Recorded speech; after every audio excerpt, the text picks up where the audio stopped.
Hi అండి. మా చెల్లి వాళ్ళు వచ్చినప్పుడు వాళ్ళనైతే ఫారెన్ మాల్‌కి తీసుకువెళ్ళాం కదా! అక్కడైతే బాగా ఎంజాయ్ చేశారండి. మా జాయ్సీ వాళ్ళకి బాగా ఫేవరెట్ మాల్ అని చెప్పుకోవచ్చు. మా ఫ్రెండ్ వాళ్ళ బాబు కానీ, ఇంకా మా బుడ్డోళ్ళు గానీ, మా చెల్లి వాళ్ళ బుడ్డది గానీ బాగా ఎంజాయ్ చేశారు. ఆ బుడ్డదానికి మాత్రం కళ్ళు తిరగట్లేదండి. చూసే నాకు కళ్ళు తిరిగినాయి గానీ, అన్ని గేమ్స్‌లోని కూడా బాగా ఎంజాయ్ చేసింది.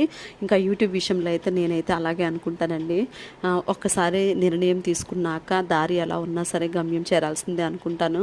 ఎవరి గురించో ముందే ఊహించేసుకొని నెగెటివ్ కామెంట్స్ పెడతారేమో, మళ్ళీ బాధపడాల్సి వస్తుందేమో, లేదా మన గురించి ఎవరైనా ఏమైనా అనుకుంటారేమో, అవన్నీ మనం పట్టించుకుంటే అసలు అడుగు కూడా ముందుకు వేయలేమండి. ఎవరు మనల్ని వచ్చి పోషించేదైతే ఏది ఉండదు. మన కష్టమే మనల్ని ఏదో ఒక రోజు అయితే ఒక మంచి పొజిషన్లో నిలబడుతుంది. చాలామందిని మనం ఇన్స్పిరేషన్గా తీసుకోవచ్చు. యూట్యూబ్లోనే చాలా మనీని సంపాదించే వాళ్ళు ఉన్నారు. వాళ్ళని తీసుకొనైనా మనం ఒక ఎగ్జాంపుల్గా స్టార్ట్ చేసుకోవచ్చు.